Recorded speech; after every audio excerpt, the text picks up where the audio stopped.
any of them. Recording started. Yeah, but we're live. Yeah. I know, Mike. I can see it up here in the corner.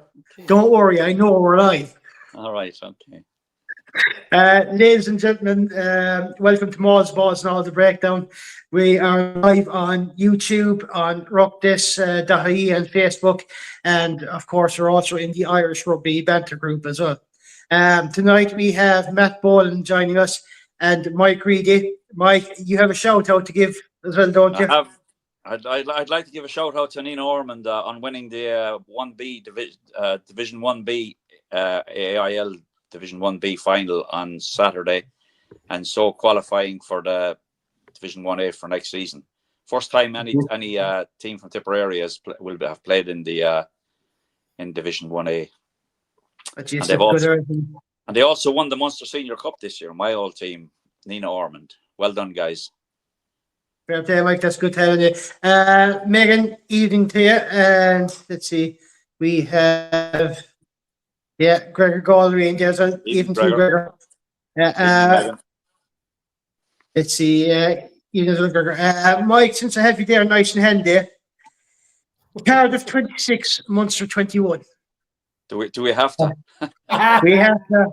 We fucking have to. We don't have to talk about any fucking Irish performance this weekend. Jesus Christ. Yeah. I wouldn't mind that. I wouldn't mind that. This could be short. This could be short and sweet. By the way, this could be short and sweet. It's pathetic performance, to be honest with you. Do you know something? They scored 3 really good tries, Munster did, and conceded fucking 4 really poor. Well, from a Munster perspective, poor tries. But the biggest problem is, and it's an ongoing problem, it's been a seasonal problem, is the line-out. It's an absolute shambles. And it's actually embarrassing as far as I'm concerned at this stage. Because they, like, in the immortal words of Albert Einstein, if you keep doing the same thing and expecting a different result, it's a sign of madness. But, like, it seems to be. And I was actually blaming Niall Scannell for his throw-in at the line-out. Until Barron came on and done the very same thing. He's continuously throwing the ball over the top of like to nobody. They did successfully regain some of them, but they lost as many, and it's been a shambles the whole season. And it's just not good enough, really. It's not good enough. It's something that hasn't been addressed, and it needs to be addressed. But aren't you sharing their line-out coach with the women's team as well? I don't know what they're doing. I don't even know if they have one, because it looks like they don't have one. Or if they have, they either need to change him or they need to do something different, because it's an absolute shambles. And we'll get on to the other games after, but some of those weren't too clever either. But it's a repetitive problem that has not been addressed. And some of Munster's play was excellent. And I'll tell you who I was really impressed with, Michael Millen, by the way, at his first game at Loose Head. And I thought he had a smashing game. And he's ball carrying and made several line breaks. And I thought he had a really, really decent game. It's a good start anyway. And that's badly needed as well, in that position. But the hooker is a serious issue, and I hope this other boy, Barron, is better than either of the ones they have at the moment. Listen, it might not. This is not just a hooker problem, and I was blaming Niall Scannell, but it's obviously the time. It's a timing issue, because the jumpers aren't getting up in time or whatever. I don't really know. I'm not an expert in this field. Yeah, but Mike, in fairness, as a Munster man, I'd say as much to myself, our front row has been shit for a few years. It hasn't been great. No, it hasn't, Danny. But you know something, it is what it is, and you can only play with the players you've got, and if they're not good enough, then it's a shame. But another major problem has been all the bloody injuries, and it, like, there has to be some kind of a common denominator why that's happening as well. I have a theory that if they're training on one of these plastic pitches, they're an absolute joke, by the way, for rugby. Those synthetic pitches are. Gregor Galway in there, Munster were bad. Cardiff deserved that win. Absolutely no doubt about it. Absolutely no doubt about it. No, Dara has a question there for you, Mike. Does Nina have any foreign mercenaries in the squad? Absolutely not. All homegrown Tipperary lads, I take it, is it? Oh, well, I don't know about all going homegrown Tipperary lads, but they're not mercenaries. In order to be a mercenary, you need to get paid. Yeah, I suppose anyway. Good question by Gregor. Why did Casey played the full game? Let's see, a few more coming in here. I'll get to you there now in a minute, Matt. NEO says hello. Joe Lyons as well. Even let's hope I'm not late and missed Tarf getting discussed. You can turf off with that, Joe. But in fairness, fair play to Cork Con anyway, winning that A1 final anyway, I suppose. And is a shout out to UL Bohemians. I think they won the women's final as well, if I'm right. I think anyway. Matt, your thoughts on the Cardiff Munster game? What do you see it? Yeah, no, I saw it. Yeah, like I mean, like Munster weren't that bad in the first half. Like tail of 2 halves really in that game. Like they're a bit of as Mike said, the line out isn't great, but I don't think that's what cost them the match. There was a bit of ill discipline as well there from Munster, and a lot of loose play as well. They were just fucking the ball about, and there was a couple of interceptions there by Cardiff that actually nearly, one of them definitely ended up in a score, and then there was a couple of others that could have been. And I think Jack O'Donoghue was unlucky to get his yellow card. I think it might have been just a penalty only, but that definitely didn't help their cause. But if you look at half time, they were leading at half time, and I was saying to myself, well, if they can get into the second half and get a first score on the board, they have a chance of getting a decent victory. But you have to say fair play to Cardiff. That's a good result for Welsh rugby, and again, like Scarlets as well.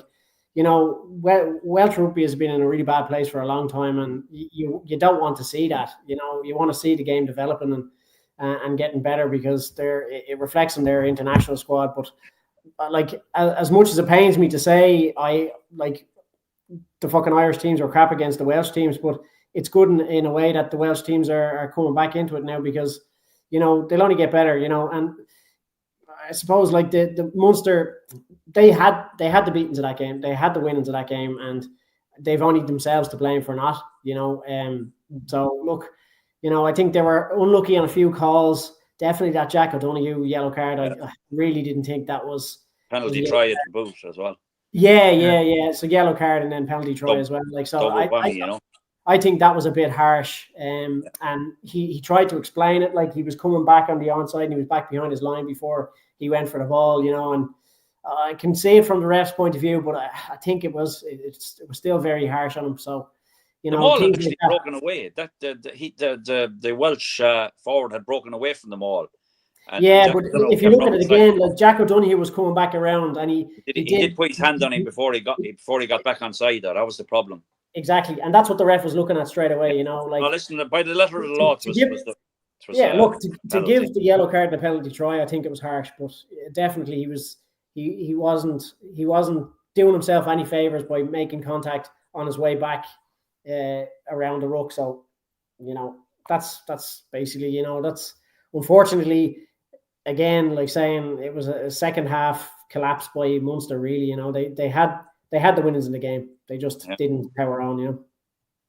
John Healy in his well here saying, hi all, AstroTurf should be banned for rugby. Munster always have a defensive problem, play well 1 week and disappear again for weeks.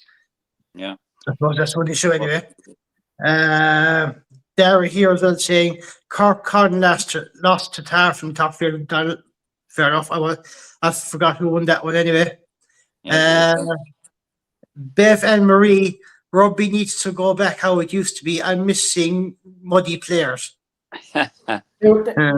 Years ago it was great. You came off the pitch covered in muck head to toe, and you had to shower in your full gear, boots and all on, to get the first layer of muck off, to be able to get your fucking gear off to have a proper shower. None of that shit anymore. It's fucking madness. I hate them 4G pitches. I think they're an absolute fucking disaster, and I think they're going to cause more injuries in players in the long term. Like knee injuries and joint injuries and all that sort of stuff. So they should. Yeah, should look at Mike Sips. They're messed up from all those 4G pitches. That's it. Yeah, you know. My son. He's so fucked up he can't even get a new one. My son broke his leg training on one of those and done the ligaments in his ankle. Broke both. They're a disaster. They're an absolute fucking disaster. His foot just got stuck in the synthetic surface and twisted. That was playing soccer. Yeah, but like, to be honest with you, that's yourself. Back in the old days with muddy fields and stuff like that, you'd know who was playing and who was hitting the rocks and who wasn't just by the state of their kit. Yeah. Joe Lyons in here as well. It's a messy time of the season, but fair play to the Welsh teams. They needed to win, and they did. And for the sake of the league and the game and Wales, that was great to see. That's actually a very good point. That's exactly what I was saying. That's exactly it. That's fair enough. That's fair enough. I genuinely like the best team won on Saturday, and again in the other game as well. It was the same. So you have to put your hands up and say, well done. Yeah. Actually, since you're on about injuries there, Peter on the page says injuries are up 47% since these pitches were introduced. Jesus, Peter Martin, watch out! The fucking new stat man is about. Yeah. Yeah. Joe Lyons, bollocks, my kit was as red, yellow, and black as it came out of the washing machine. 14 on the back and back in white numbers. Yeah, you see, that's wingers for you now. That is absolute grade A. Leave wingers alone, you. Not a speck of dirt in them. Forwards never pass out to them.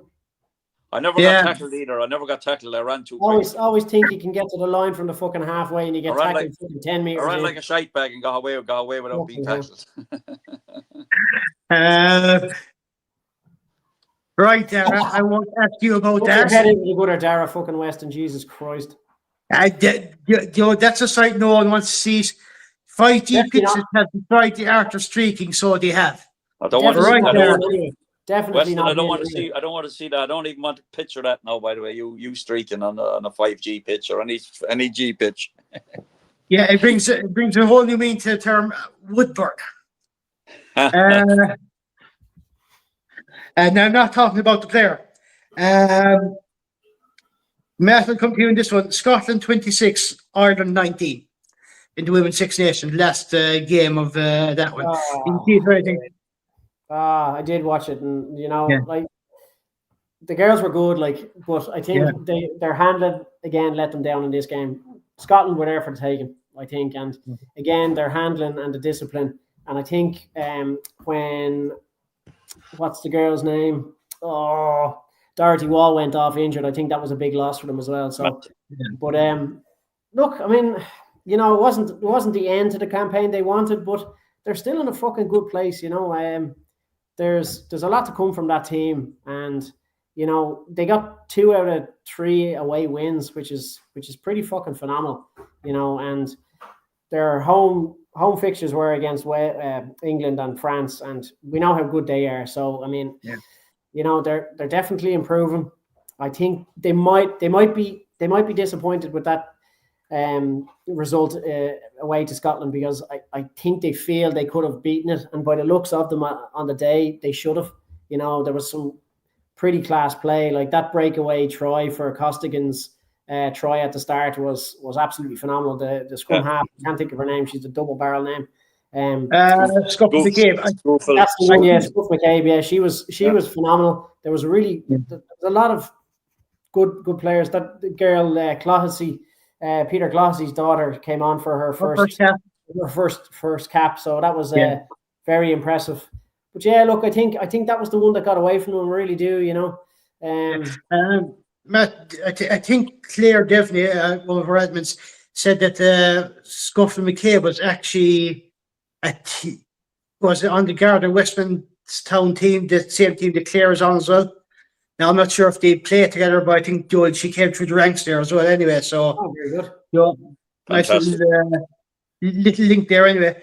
But saying of the handling errors you're saying there, Matt, Scotland had a penalty count of 10 penalties to Ireland's 5. But Ireland lost 16 turnovers compared to Scotland's 10. But the big problem was, as you said, the handling errors.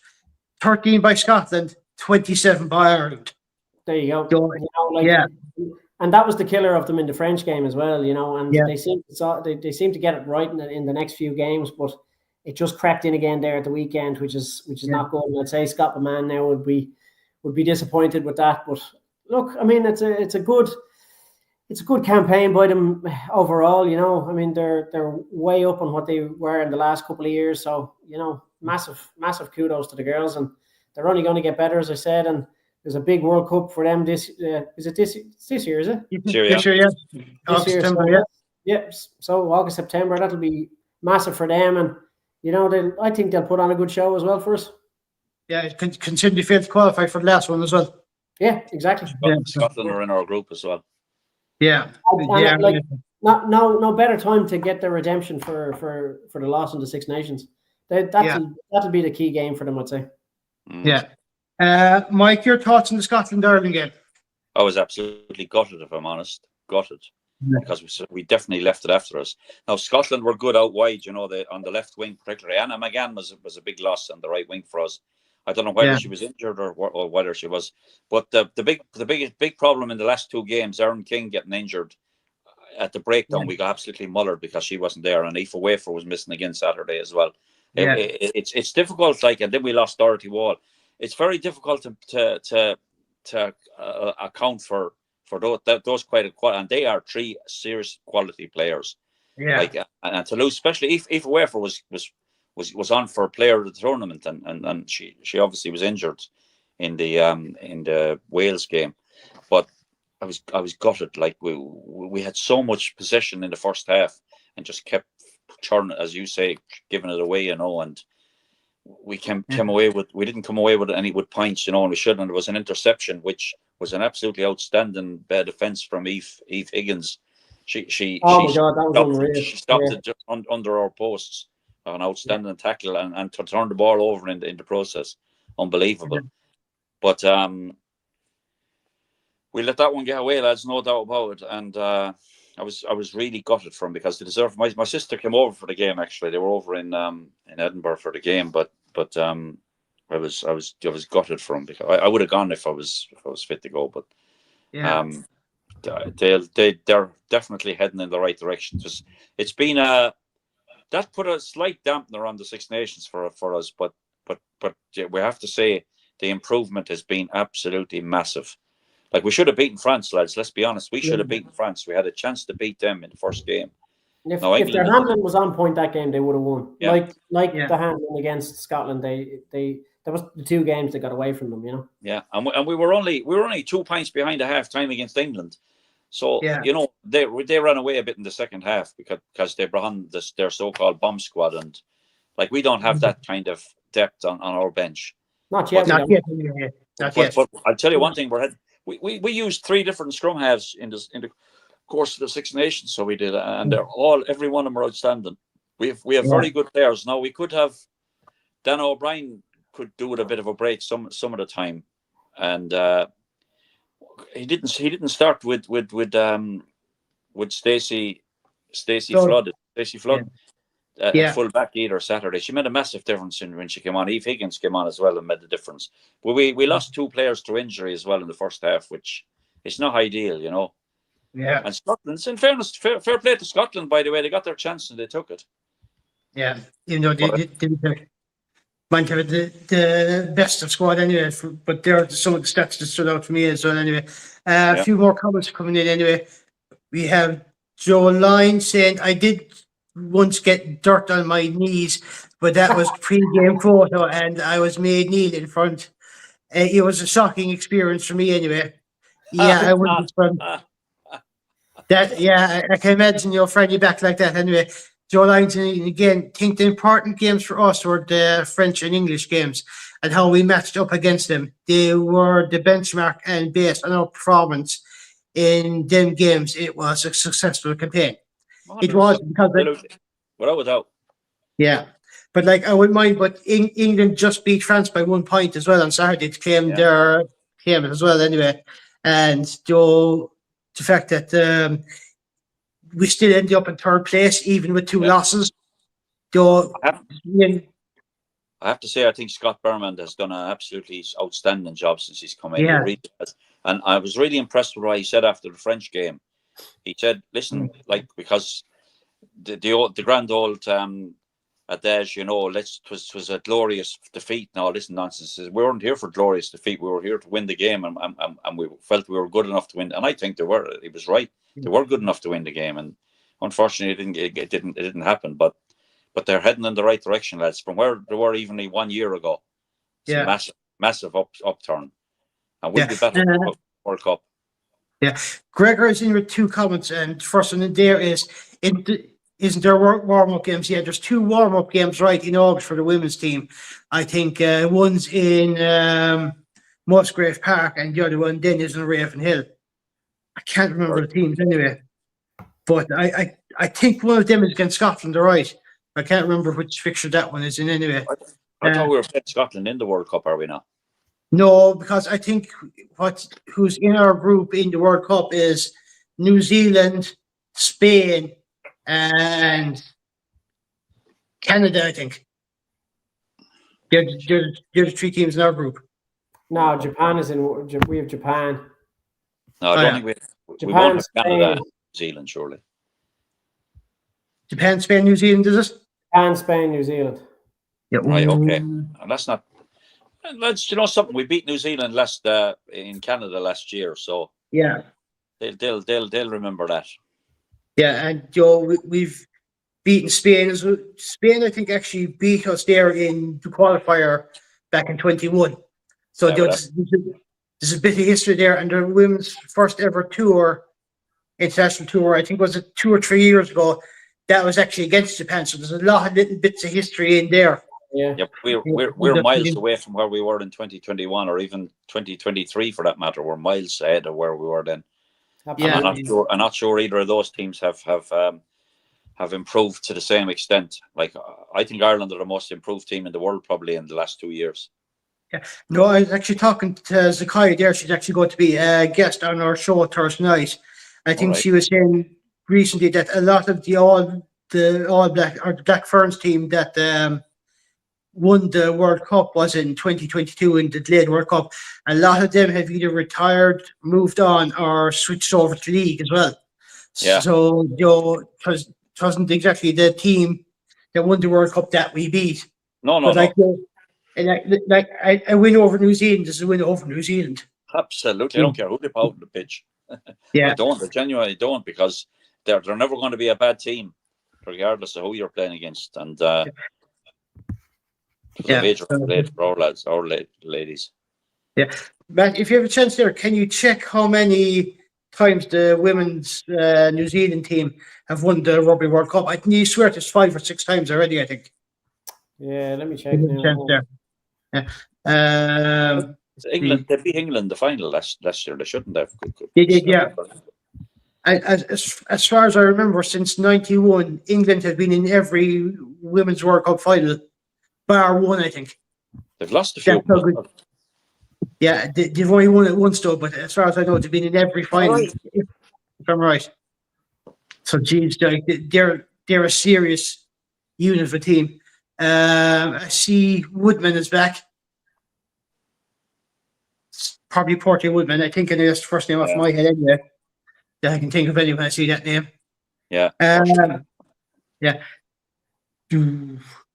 Mike, I come to you in this one. Lions 26, Connacht 7. Connacht get the only points of their game inside the last 10 minutes. What do you make that match? Sure, they weren't in it at all, really. They really never got into the game until the last 5 or 10 minutes. They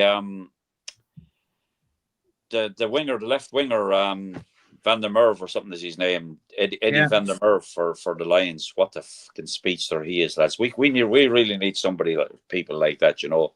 So we do in Ireland, and I don't want any of them staffers coming here right enough. We don't want them. We want Irish fellas that can run fast. Yeah, I had to get it in there, Mike, didn't you? Yeah. But Connacht, they just weren't at the races at all. They sure, what you call it, came on and played fly half when McCarthy went off. Who played fly half again? Hawkshaw. or forward? Neither of them. It was somebody else. Somebody else was within the fly half for briefly. Was it Colin Riley? Oh, Riley. the young centre, 12. Fourth? No. Young boy that played for another under-20s World Cup last year for Ireland last year, under-20s. Oh, jeez. I can't. That's terrible, by the way. His name has gone on my head. Yeah. But it wasn't a good day out for. What position was he? Did you say? Jimmy Penn. He was centre, I think. Who was his name? Centre. Yeah. Carl Ford was playing centre, but this guy came on. The guy who came on for him. Yeah, he came on. McCarthy, yeah. I think he came on for McCarthy though, instead of coming on the centre. He was he's Jesus, what's his name? Gavin came on for Carthy. Gavin, yeah, that's the case. Yeah, Gavin. Yeah, Hugh Gavin. Hugh Gavin, yeah, him. He played at fly half for a while. Did he? Jeez. Yeah. Well, I mean, I was watching the women's game, so I didn't really see the Connacht game. I only saw bits of it. I watched the women's game as well, and I'm glad I did because I saw the highlights of the Connacht game, and it was pure fucking shite. It was. I'm not going to lie either. It was like. Sorry, James, but I tell you, by the way, they've taken a nosedive, Connacht have, and yeah, whatever's going on, yeah. I think the fact that since Pete Wilkins left right, it says things have been shaken up a bit anyway, and just a bit of bad timing, maybe, I suppose. Who have they got coming in next season? Jeez, I'm not sure. Have they got a new manager? No. Oh, what's his name? Oh. Someone coming in as head director of rugby. Yeah. He's like director of rugby or something like that. Yeah, something like that. Can't think of his name. Anyway, getting back to your point there earlier on, the Black Ferns have won the last 2 Rugby World Cups, so 2022 and 2017. Yeah, but France won the one before that. Yeah. But it was a bit. Joe Lyons here as well, kind of going back to our previous point. League in New Zealand and Australia is getting more traction in players than Union, it seems to be a massive switch in South Pacifica, with teams developing the league side of the game, especially Australia. That's a very fair point. I mean, Australian Rugby Union has a lot of work to do, by the way, to attract players from both league and also Aussie rules football. So they're competing with both of those. And league is a bigger game in Australia, and it's a hard job for him now. And that's why I don't know what's happened with Joe Schmidt. He's not going to be staying there, is he? No, he's leaving after the Lions tour, I think, from what I'm hearing anyway. So it's already confirmed that he's leaving after the Lions tour. Yeah, but to be honest with you, there must be some sort of shit show going on there in Australia. If there's that kind of stuff happening, they've been through how many coaches in the last couple of years, just since the 2019 World Cup. It's not a popular sport anymore down there. The rugby union, it's not in their front radar. They've got Aussie rules football, which is number one. Probably rugby league is probably up there as well, and then they've fucking football and all sorts of other shit going on as well. And I think the union is just taking a back step. And I think the Lions tour is going to be a telling of event for rugby union in Australia, because if it's not successful. Yeah, well, I think it could be good for union in Australia. Well, hopefully that's. I think they're hoping that as well. To be honest, I think they're. Yeah, I would imagine so. Yeah. Yeah, but we get back to the Connacht game anyway. Bev and Maurice in here. What I don't get about the game is that Ford came off injured at 65 minutes, according to Twitter, and Colin Riley came on then 5 minutes later. Riley had got a bad knee injury, possibly ACL, but then they brought Ford back on, who had already gone off 5 minutes before, injured.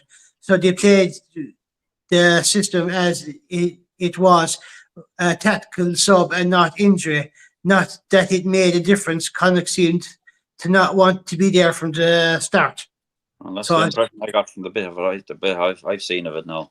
That's a bit. Yeah, it's Bevan is in here as well. Said they also had 2 9s at the same time, which was wild, but only for 5 minutes until the Riley ACL. Yeah. Right. Okay. Matt, I take it you gave us your thoughts on the Connacht game, in which case they were fucking shite. Yeah, well, look, I mean, I didn't see the game because I was watching the women's, but I was. I watched the highlights, and the first thing I'm gonna fucking say is, again, there was probably more people on the pitch than there were in the stands. Yeah. I fucking hate watching rugby games down in South Africa because the turnout is just fucking piss poor. And I've said it all along. They fucking hate rugby until the Boks are playing, and then they all come out of the woodwork and they'll fucking mouth off online all the time. And that's what drives me insane because they don't back their own fucking teams when they're playing. In terms of the actual game, watching the highlights, it looked like Connacht weren't in that game at all, unfortunately, and they only came into it at the end where they got their try. But as Mike pointed out, that speedster on the wing, he was fucking unbelievable. That man Van der Merwe, he was leaving the Connacht lads for dead. He was so quick. But yeah, look, it was easy to see who was going to win that game about 10 or 15 minutes in because Lions were just all over them. Yeah. Joe Lyons as well in here with the lad that came on as well for 10. Hugh Gavin is a serious player. Was amazing at under 20s for us, and he is a serious unit. He is without powerhouse. Yeah. Joe Lyons again, they have bigger attendances for the school games than for the URC games. It's like America and college football. The staff seriously follow and support kids or the test teams. Yeah. So I mean, like maybe some sort of overlapping similarity as well there. That I mean, like, would the South African franchises be better off moving to smaller stadiums? Do to get maybe 100%. Yeah, they're lost in them stadiums they're playing, and there's you look at one side of the stadium and it's completely empty, and then you look at the other side and there's a scattering of people here and there. But like literally, like if there was a couple of thousand people in that fucking 40,000 seater stadium, I'd be shocked because it's pathetic. They're not clever. I mean, they're not very clever with the way they film it either. The cameras should be on this side of the ground where there's no people. Absolutely. I mean, from the camera's point of view, there was no one at that game. Yeah, and there were some people there, but you don't see them because they're all behind the cameras, and it's a poor kind of organization, to do that. Like, make it look as if there's people there, even if there isn't an awful lot. Yeah. John Healy as well. South African fans obviously not a fan of URC or Champions Cup. Maybe, but they get. Yeah, but they get, I suppose, like you have to look at the traveling distance and stuff like that as well. Maybe there's better bus when they're in the Super Rugby competition instead of URC. That doesn't really make any sense because, like, if they're in the Super Rugby, they can't travel to fucking New Zealand or Australia to play games, And I understand they're not going to travel to Ireland or to England or to Scotland or Wales to watch games. Go to the home matches. This game was at home. This game was in fucking South Africa, and there was still nobody there. So like it's not traveling. It's not a question of traveling and distance and all that sort of stuff. It's they do. They're in South Africa. Just go to the fucking the games that are there and support the team there in South Africa. Like I've watched some of the games when there's two South African teams playing each other, and they seem to get crowds. Yeah, it's when the teams come from the Northern Hemisphere. Like they want to play in the Northern Hemisphere, but they don't want to support it. They want everything. They want to have their cake and eat it as well. That they're. I don't know. Like they're there now. We have to puppet it. Yeah. Oh, Matt, this is lining up nicely. Scards 35, Leinster 22. Yeah, look, I mean, Leinster, we're never.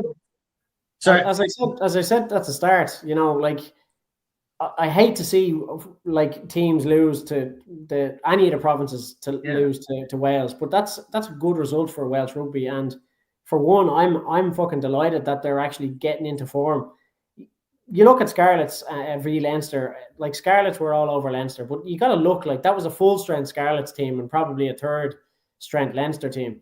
Now, in saying that, like Leinster, they had moments where they were really good, but they had moments where they were fucking piss poor as well. Like, so, Scarlets fully deserved that victory.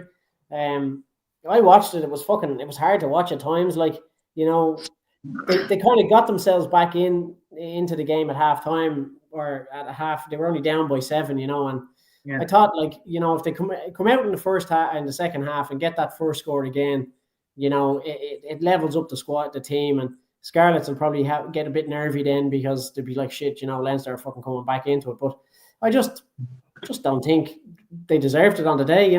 Fucking Scarlets were absolutely amazing. That lad, that number 8 lad, what was his name? Plumtree or Paintree or whatever his fucking name was. Plumtree, yeah. Plumtree, he was fucking outstanding. And again, like, it was sloppy play by Leinster. Like, one of the intercept tries was like thrown directly. Ross Byrne threw it straight to fucking Plumtree, and he ran nearly half the length of the pitch, like, and nobody could catch him. Like, Leinster were lazy. They were just not going after. It wasn't your typical Leinster display, and I don't know what's happened in the space of a couple of weeks. Like, well, obviously, like, it's not the same team, but it's the same training squad. It's the same thought process. It's the same coaches and the same tactics and all that sort of stuff, just different players. So it's hard to know. Saying that, they can't take it away from Scarlets. Scarlets were fucking absolutely immense, and they were really up for that game, and I think they had targeted Leinster, because I think they knew Leinster were going to throw over a second or a third string team, and they said to themselves, look, if we can fucking really get at them, we can get a win here, But you got to look at the other side as well. Maybe Leinster wanted to lose that match to drop Munster out of the top 8 for the automatic qualification. Fucking even start! Don't you start that shite.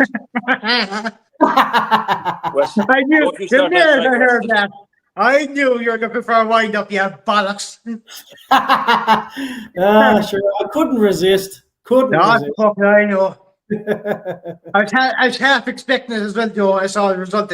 If one Leinster lads to be on, he'd probably fucking drop it, right? Sure. I'm up against 2 Munster men. I had to fucking get it in there. Fucking yeah. But go to Pearse first. The side of the pitch where the cameras are will stay for advertisers, etc. So why not sell tickets from the opposite stand to the cameras? Only then it would look better. Yeah, absolutely. See, you need intelligence down in South Africa for them to realise this type of thing, but I don't think they have that much. Well, I'm not going to journey into that fucking debate. Yeah, I'm going to agree with Mike Shee's comment there on this. And last weekend was a bad day at the office for Irish teams, URC, and also the Women's Six Nations. But we move on. You're right about there, Michael. You're right about there. Oh, did that game affect Munster? No, it had no effect whatsoever. Didn't make a blind bit of difference at all. Good man, Joe. You can poke it, Leinster. We'll take care of our own work, our own fucking job. Yeah. Hey, look, at least haven't been up to Division 1 yet. So look, that's some Munster victory, I suppose. Anyway, that's exactly right. Yeah, Mike, your thoughts on the Scarlets Leinster game? It was a strange game. I mean, Scarlets came out of the blocks like a fucking train, and I tell you, they exposed Leinster out wide, so they did, for pace, and it's a kind of it kind of exposed a weakness in this rush defense, because if you get caught, if you lose possession of the ball and or you miss your tackles, you're gone. They're gone. There's no way back, because everybody is committed, and they don't fan out like they defended too narrow. Leinster did. Costello had an absolute crack. The first try was straight through the middle. The scrum half scored it. Brilliant player, by the way, like Garrett Davis. He's a very good scrum half. And Costello, then the second try was a kick to the left winger, and it looked as if it was fucking nobody, and there was nobody at home. He just ran it in easy. And then, of course, straight from the kickoff, he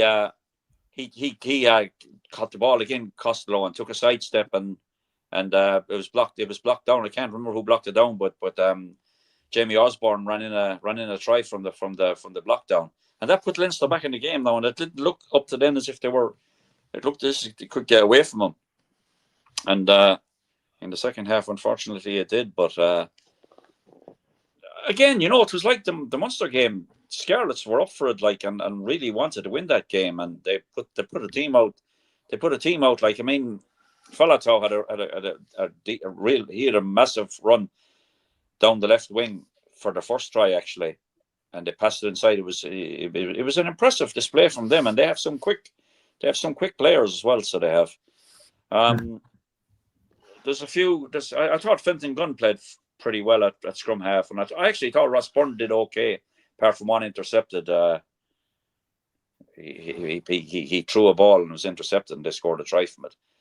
But there was. He's been cut out a few times doing that though this season already. What was absolutely a ludicrous pass as well, because he'd ran past his own players and tried a wee sneaky one inside, and it didn't go to hand. It went straight to the Welsh player. I can't even remember who it was. He ran into the pitch. That's right. It was number 8, wasn't it?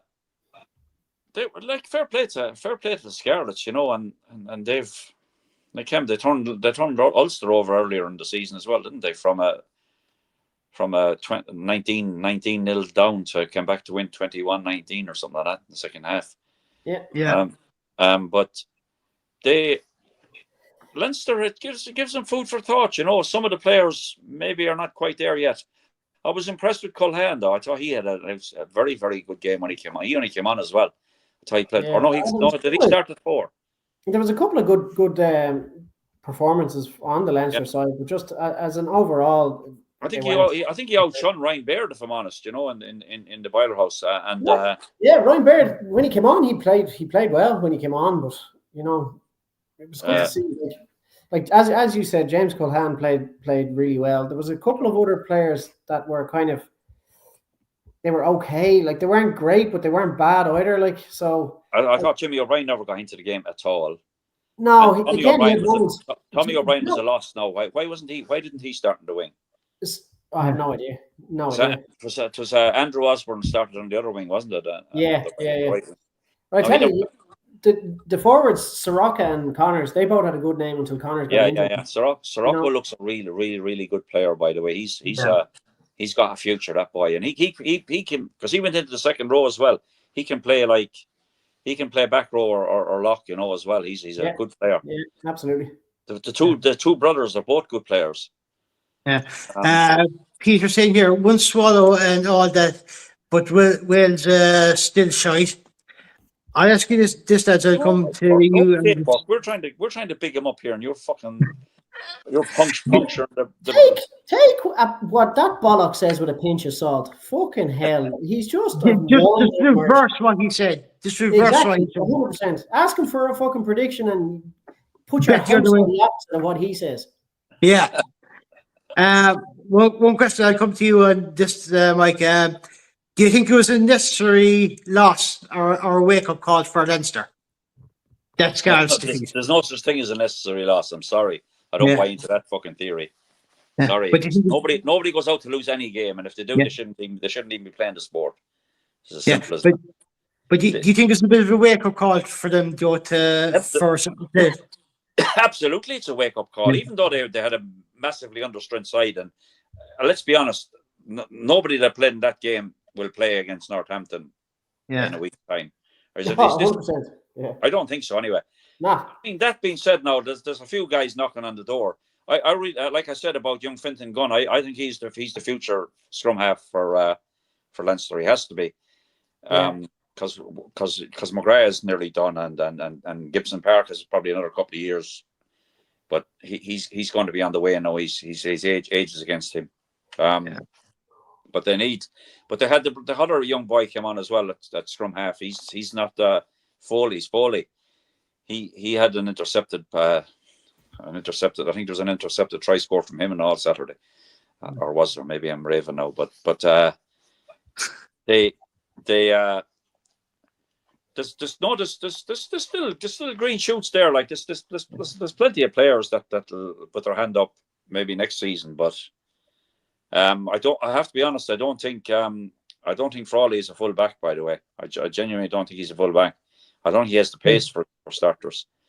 Yeah, maybe he's better 10 or 12 or something. Maybe no, he's definitely a better 10, 12 anyway. But like I think he's only thrown in there as a fucking as a last attempt, like, because he can do the job if we need him to. Do you know, that sort of way? Yeah, so like, but I wouldn't be relying on Frawley at fullback. It's just unfortunate. Like, I'd have played Osborne. At fullback. I would. Osborne is a much better fullback, and brilliant under a high ball. He's proved that before for Ireland, you know. Yeah. So when Keenan wasn't available, but yeah, I think you're right, Mike. Though I think they should have switched them too. Yeah, position wise. Well, Frawley, I'd have put Frawley in the centre and Russell out in the wing or something like that. Yeah, exactly. Yeah.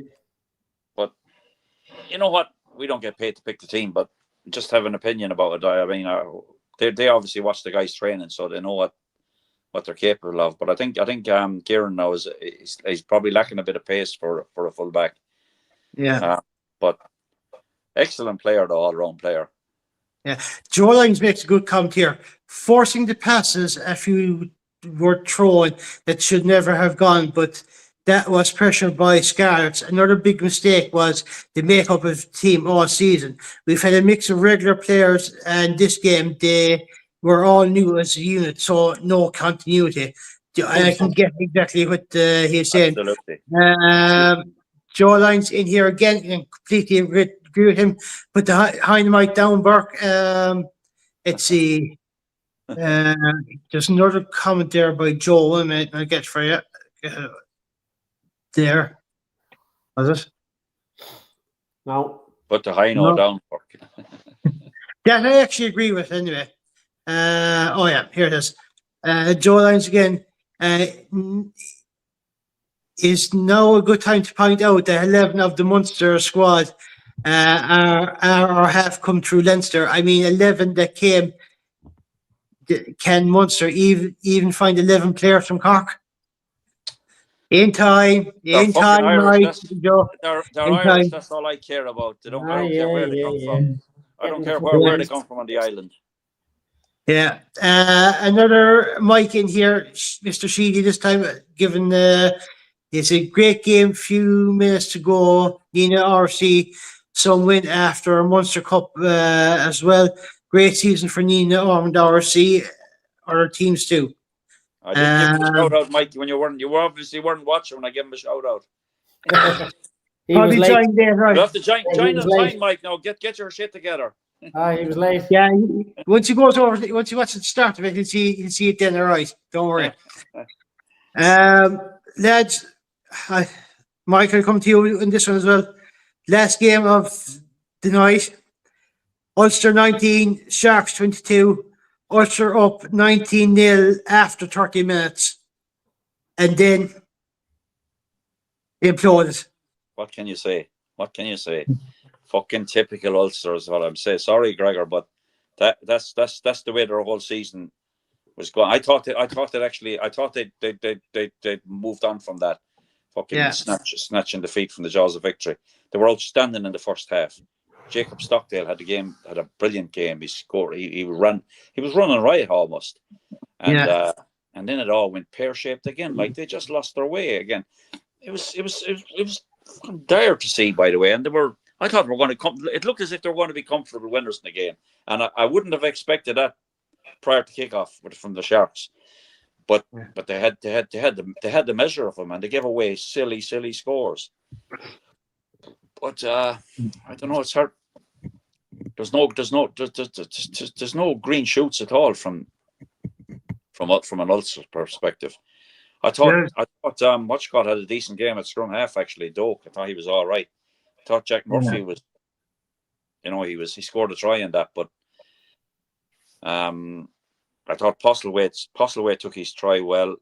I thought, but Stockdale just ran, and he that was absolutely brilliant. It was the Postlewaite try actually. He kicked the ball forward, and Cork was out, and he's right on the right wing, and he fucking didn't even look at him, and he kicked it forward for himself and reclaimed it and passed it inside to. I think it was Postlewaite, or no, wasn't Postlewaite. It was the fucking scrum half scored. Doak, yeah. It was fair play to Jacob Stockdale. I'd love to see him get back to the form he had in 2018, but he's getting a little bit older now for him for that to happen. But yeah, they. It's going. I think they just want to see the season out now as well. Ulster at this stage, looking that way. Mind you, they have a big game against coming down to Thomond Park now next week, and that's a massive game for both teams. Because basically, the loser of that's fucking done. Is gone. Like their season is over. Yeah, did I have one game to get everything back in place if they're lucky? Yeah. But Bevan saying here anyway, taking Warwick off ruined the game. They gave up when he went off. I think she's right. I think you're spot on there, Bevan. Yeah, because I suppose he's just one of those key lads for the Ulster. He doesn't get made all the shining glory. Yeah. Some of the other players might, but he's one of those cogs in the machine to keep it going. So. Oh, absolutely, yeah. Matt, your thoughts on the Ulster game? Listen, like, I mean, as Mike said, like, talk about fucking imploding in the second half. Like, that was the best first half of rugby I think I've seen, and out of all the games and all the performances at the weekend, Ulster were the best in that first half. Now, granted they were shite in the second half, but it was still a better game than any other game at the weekend. Like, Ulster just took off, and so like Stockdale had a great game, and he linked well with Doak and Jack Murphy, and they were kind of instrumental in the backs. But I'm just going to say, right, like the Ulster pack, you wouldn't think that they were kind of world beaters, but you gotta look at that Sharks pack. It's half the fucking Springbok pack, and they didn't take one fucking step back. They put that pack under so much pressure. They put that Springbok pack under so much pressure, and I was fucking really, really fucking impressed by that display, because they just fought everything, and they earned a couple of scrum penalties as well, and I thought in that first half I was like, fucking hell, these lads they're going to run away with it. They keep playing like that, they take that momentum into the second half, and they'll easily win. And then I was kind of disappointed then when Sharks got that little sneaky try there before half time, and then got another one, only it was chalked off because it was a forward pass. I really wanted fucking Ulster to come out in that second half, get the first fucking score in the second half, and put the game to bed, because but like, fucking talk about like complete fucking disaster. It was as if they just went off, switched shirts with fucking the Sharks, and that was it. Came back on, and they played the opposite on the opposite teams for the second half, because it was a complete turnaround of performance. And it's baffling. Like, it's absolutely baffling how you can go out and put a really good 40 minutes of rugby and then come out and do fucking absolutely nothing. And I think Evan makes a good point there. Like, like taking Warwick off, he's one of those players that he's never not doing something on the pitch, and he's always there. Did he get injured? Doing the things that sneaky forwards do, and just being a menace and fucking, keep it going. And he's never ever pinned as a great player or a shit player. He always has that just solid performance, and I think when he went off, the team just dipped in after that. But I really like that McNabney, by the way. I think McNabney is a fabulous player. Yeah. When he came on, he had a good game, but it was lost at that stage. When he came on, it was lost at that stage. And to give up a 19-point lead, as Burke has said there, and I'll agree with Burke this time for the first time ever, it's criminal to give anybody let any team back in from 19 points up. Just fucking headbanging stuff, smash me head against the wall. Fucking hell, I really wanted, and given the way the weekend went at rugby, I really wanted them to win, just so it wasn't complete fucking washout for the Irish provinces. Yeah, but even Gregor's in there says, I'm going to be honest with you all, are spot on regarding Ulster, Munster and Connacht. Yeah, we're all pretty much right. I think, I think probably the Leinster game there was, let's see, he said here, wonder what Murphy said at the break. Well, it was fucking shite, whatever he said. Very fucking little, whatever he said. You're supposed to fire your team up at half time to to So go. get out there and do the same in the second half. That's all you need to say. It's fucking 0-0 again, lads. You need to go out and fucking go again, like. Yeah. But question for you, lads, and we'll probably wrap up on this. I'll come to you on this one first, Matt. Do you think the Stockdale yellow card threw Ulster off? Yeah, it did. It did, because you saw Sharks, the momentum turned, and Sharks got the momentum, and they got 2 tries out of that. Granted, one was fucking disallowed, but it was a massive turning point, a massive swinging point in momentum for the Sharks, and it just gave that fucking sense of doubt for Ulster going into halftime, going, fuck, right, okay, we need to. But again, I don't know what was said at halftime, like, you know, fucking Richie Murphy should have been fucking screaming at them, going, Jesus, lads, come on, fuck, like, you know, I don't know, like, it's so hard for us to tell sitting on the couch at home what's going on, like, you know, and it's just very disappointing to see a team go out and perform like that in the first half, you know, and rack up fucking 19 points and then come out and do nothing. Like, they didn't score for 50 minutes. For 50 minutes. So they finished scoring 33 minutes or less than that. 30 minutes was their last score. You know, scandalous. Mike, do you think Stockdale yellow card threw Ulster off? Without a doubt, it was a real bad time, you know. And I mean, they scored from that, and then, like Matt said, they had a disallowed try as well. But and because Jacob Stockdale was having such an influential game, I think it threw the momentum off from him as well in the second. But you know, like, we're sending out the wrong message to teams like Ulster. That's twice now this season. They've done the very same against Scarlets. They were 19-0 up against Scarlets and lost the game 21-19. And like, it was almost a mirror image. And like, even they went to the end of that game and they were still 9. It was 19-17, or it was 19 each. And then they got a penalty fucking right in front of the posts. 77 minutes. Sharks. 78 minutes. Like, there's no way back from there, you know, because it's very hard you have to win back position. Like, by the time the ball was kicked off, there was only a minute left. And to try and win back position, then, and they didn't win it back, like, they just kicked it out in the back of the goals. But you're sending out the wrong message, though, to other potential teams coming, you know. Like, to be 19 points up and lose the fucking game, teams are thinking, we're always in this game. We're always in this game against Ulster, because they're a soft touch in the fucking second half. That's the mentality you're going to be dealing with. These SAFA teams never give up anyway. Yeah, so there's some fire in the teams, and they know they're certain teams. It does, like, you know, I mean, it's something that people should think about in any game, you know. They like, you shouldn't ever give up anyway. You shouldn't ever give up. There's always there. I mean, Peter says it shouldn't happen. It happened Leinster in the Heineken Cup final in Dublin. They were fucking 19 points up and ended up losing the game to La Rochelle. Like, that was similar thing to that. And that shouldn't be happening. It should never happen. What he said is true. You go 19 points ahead. You have got to win that game. You cannot lose that game. Simple as that. Just be professional. All you've actually got to do is be professional, and you don't necessarily have to score much more, but just be professional. Don't do stupid stuff.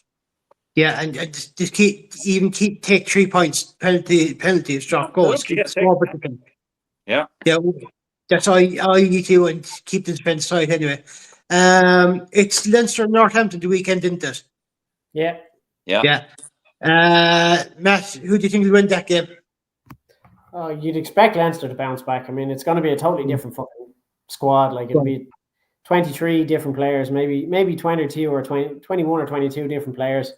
You might see 1 or 2 retained from that squad that started against Scarlets, but I would expect Leinster to come out, given their run in the Champions Cup. They're up to the semi-final.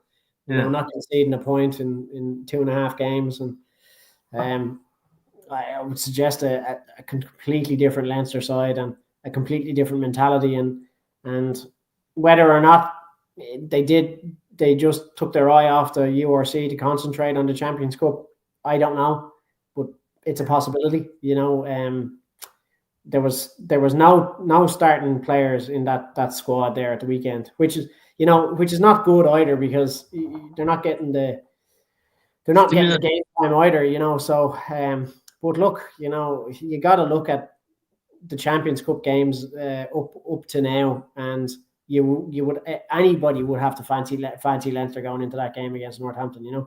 Now I know Leinster played Northampton in the semi-final last year, and it was a close game. I think it was like a 2 or 3 point game or something. And I suggest there's going to be a lot of bigger scores in this one, and I think Northampton will score a couple of tries because they have the firepower as well. But I would imagine Leinster will get by handy enough. Mike, who do you think will win the weekend? Leinster or Northampton? I think Leinster will win it. I think that they're obviously going to have, as Matt said, a completely different team, completely different 23, and probably, in fact, I think Ross Byrne might be on the bench. Okay, outside of that, I probably don't see any of the rest of those players taking part. Maybe Jamie Osborne might get in the squad, but I would expect they'll have to turn up, though. They have got to turn up. This is the business end of the season now, and the last few years, let's be honest, have been very, very disappointing for Leinster when they came to the business end. Okay, they lost in finals, and that can happen, but they have got to close it out this year. And obviously, the first hurdle now, next hurdle is against Northampton. I think Leinster will win the game. Maybe not as easily now as you'd imagine. If you were to go on the results or how they played in the previous 2 rounds, you think they'd be easy. But I don't think it's going to be as easy as that now. But I think Northampton will give them a game. But I think Leinster will run out in the end. Or they could run away with it a bit in the end, because they'll have the big guns back on Saturday, and I'll expect them to win by 10, 12 points at least. I would say 10 or 12 points as well. Yeah, absolutely. All right, lads, we'll call tonight anyway. Mike Reedy, Matt Boland, it's been an absolute pleasure. Until next time, lads. I'll hopefully have a new hip by the next time I speak to you guys. Yeah, we'll just fucking go easy on it, Mike, will you? Yeah, that's it. Yeah, no belly dancing or anything like that, Mike, all right? Oh, that worked. I have the belly for it, all right, but that's the way. On that note, lads. Until next time, take care. Pleasure as always, lads. Take care. Thanks to everybody for tuning in. Bye-bye. Bye. All the best now.